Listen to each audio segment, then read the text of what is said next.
कोई भी पूजा आप करते हैं, स्नान के बिना पूजा खंडित मानी जाती है।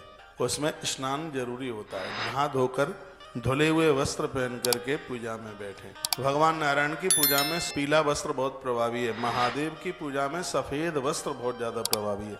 बहुत लोग अपशकुन मानते हैं, कहते हैं कि सफेद वस्त्र वही नारी पहन सकती है जिसका पति नहीं रहा है दुनिया में, और नहीं वो सफेद वस्त्र ना पहने। लेकिन हमने पढ़ा है कि भगवान शंकर की पूजा में चाहे स्त्री हो चाहे पुरुष हो, श्वेत वस्त्र ही बहुत ज्यादा प्रभावशाली है।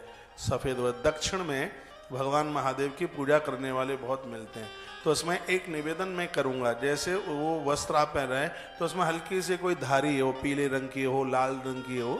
सफेद साड़ी में भी उसकी ऐसे धारी से, किनोर बोलते हैं जिसे, किनारी बोलते हैं, तो उसका जो रंग है वो कोई दूसरा हो, पीला हो, लाल हो। लाल हो तो बहुत बढ़िया है।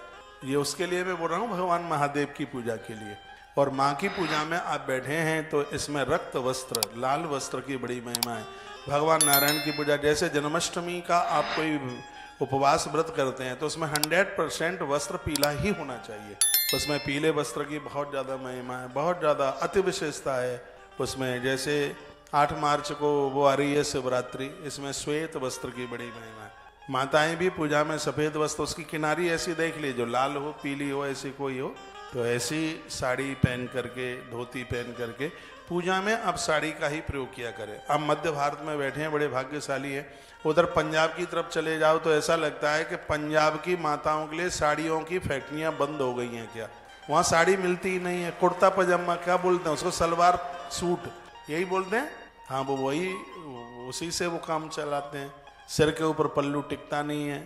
लेकिन मध्य भारत में आज भी, महाराष्ट्र में, यहाँ गुजरात में, ये पूरी बेल्ट है, राजस्थान की बेल्ट है, तो यहाँ पर अभी भी भारतीय पोशाक, जो पुरानी वेशभूषा थी, उसके ऊपर आज भी जोर है। देखो आप कितनी अच्छी लग रही है। मुझे कुर्ता पजामा वाली कोई बहन दिख ही नहीं रही है, सलवार सूट वाली सब आप साड़ी पहने हैं। और हम लोग तो यज्ञ में नहीं बैठने देते सलवार सूट वाली माताओं को। हाँ, वो बेटियां हैं, बात अलग है, अविवाहित कन्याएं हैं, तो लेकिन जो विवाह के तो तत्पश्चात तो माता की देह पर भारतीय पोशाक होनी चाहिए। सीता माई ने सलवार सूट ही नहीं पहना है। आजकल तो देवियां जीन्स की पैंट पहन करके यज्ञ में आती। पता नहीं वो पंडित आचार्य भी कैसे हैं जो उन्हें एंट्री ले लेने देते हैं।